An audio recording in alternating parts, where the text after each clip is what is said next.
I'm Roxie with Roxie's Broadway Breakdown. Welcome back to my channel, and if you're all about musical theater, don't forget to click the like button and subscribe. So today I want to talk about the most difficult musicals to be in. Musical theater is no joke. If you want to do musicals for a career or participate in school or just for fun, it takes stamina, it takes hard work, you got to stay healthy.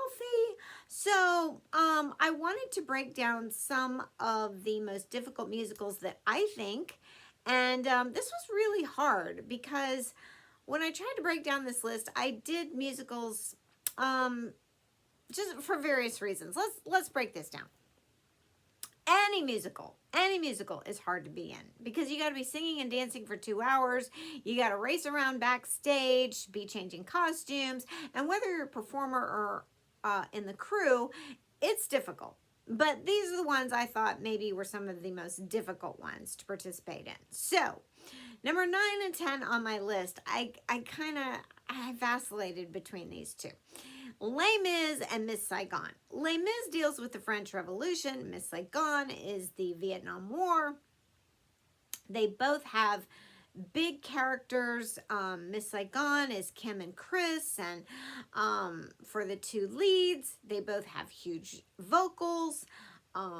There's big sets. You've got to get the logistics of that helicopter on stage when it's the falling of Saigon, but there's also a lot of other huge sets. It's emotionally taxing. Same for Les Mis. It's that turnstile stage. You've got Valjean and Javert and Cosette and Marius and Fantine, and it's a real downer show. It's a dark show, huge vocals. You've got the barricade. I mean, there's a lot. There's a lot to each show to consider. So for that reason, I was like, it's a toss-up. All right, moving on to number 8, a chorus line. A chorus line. Okay, so the dance number. If you're familiar with the opening dance number, the audition piece, God, I hope I get it. You know what that choreography looks like. The classic da-na-na-na-na-na-na-na. And to get through that combination once is taxing, but in that opening number they do it several times over and over, and they're singing. So after that, the dancers never leave stage. I mean, they might have a break here and there when a character is doing their individual monologue, or like when Cassie performs Music in the Mirrors or something, but pretty much they're on stage the entire show, and there's several ensemble pieces and then the finale of one. So that show is extremely taxing on dancers. I have choreographed that show, and it's very difficult. All right, number 7, West Side Story. I've choreographed this show too, and you talk about Leonard Bernstein for music, Stephen Sondheim for lyrics, and then you've got Jerome Robbins choreography, and the director and I went back and forth, like, do we do the original, Jerome Robbins choreography? But I was like, if you can't do it better, which I know I'm not better than Jerome Robbins, then you've got to give him the original choreography, which is what everybody's really expecting. I mean, it's so iconic. That's what everybody has in their head. And then Leonard Bernstein, I already appreciated the music, but then I appreciated the genius of Leonard Bernstein because he doesn't really write fully in like even 8 bars, like even measures. Sometimes there's 6s and sometimes there's 7. And it was really hard to count. And so the dancers were kind of crazy with like, what do you mean we're not counting this number? I'm like, no, just go with the music, okay? Just da-na-na, na-na-na. And then the whole dance at the gym, the mambo, and teaching that choreography, I was like, just go with it. All right, coming in at number 6, 42nd Street. I have done this production, and once you leave your dressing room at the top of the show, you don't go back because it's one ensemble number after the next.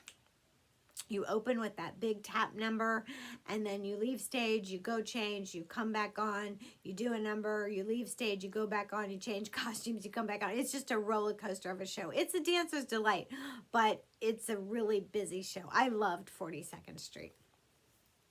All right, Newsies. Newsies. When I first saw Newsies, I loved Christopher Gattelli's original choreography, and I thought to be a newsie, it really takes a lot. You have to be a singer, a dancer, an actor, because they're just such fun characters. And then not just a dancer, but you have to be proficient in so many genres, because you have to have extremely great ballet technique. I mean, a really solid ballet foundation. You've got to have jazz, musical theater, tap, really strong tapper, and then acro, because he threw in a lot of like gymnastics. And so I thought, wow, where do you find these well-rounded performers that can sing, dance, act, tap, have gymnastics? I mean, to cast that show is really something. So Newsies coming in at number 5. Cats. I have done a production of Cats. I was bum ballerina, and Cats is, it's like, to get into that cat-like behavior, you have to really think like a cat. And you can't do that cheesy just cat stuff. You know, you can't just crawl around on the floor and act like a cat. I mean, you have to really like take on that body language of a cat. And then the dance, the choreography is I mean, just Jellicle Ball, it's like an 8-minute number. You're just, that is taxing, but then the whole show is like that. I mean, it's just one dance number after another, and you're singing. I mean, Cats. All right, Hamilton. When I first saw Hamilton, I thought, Lin-Manuel, genius. But rap too. Rap is, to me, an art form all into itself. I could never rap. And so you've got rapping, you've got singing. The dancers have to be so proficient in all kinds of genres. I mean, it was hip hop and funk and jazz and musical theater and ballet. And then they're on that turnstile stage. And then they're pretty much on the entire show. They work their tootsies off.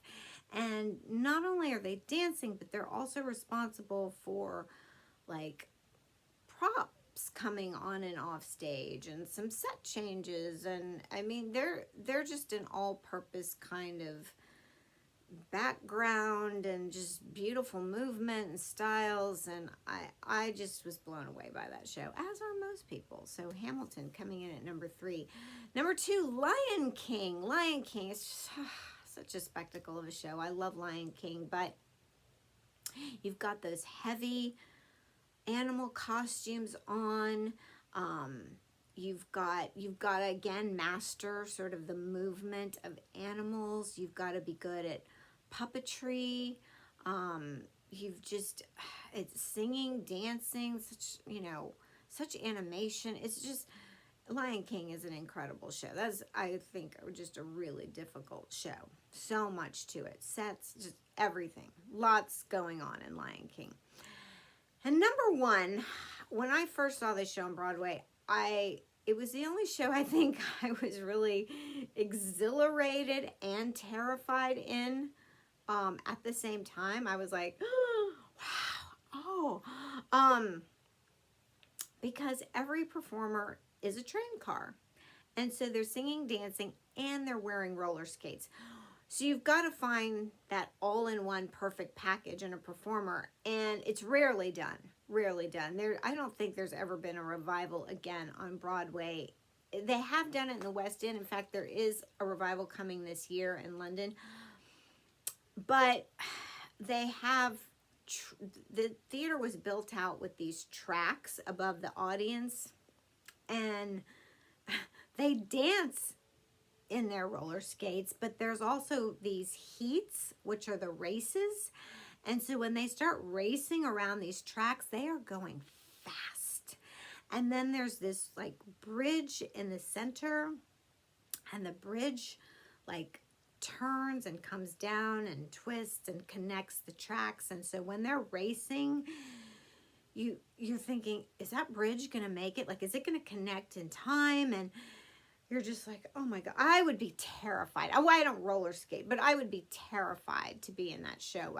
Maybe some of them learn to roller skate just to be in this show. You'd have to be so proficient, know what you're doing, and the timing of that show, and the crew, and everybody perfectly timed. And like I say, I was terrified, but I was excited to watch. So I love Starlight Express, but that's why I put it in my #1 spot. I just think it takes a lot to do that show. Anyway, there are my choices. If you have some shows that you think are the most difficult shows, please put them in the comments below. Let me know. All right, there you go. Until next time.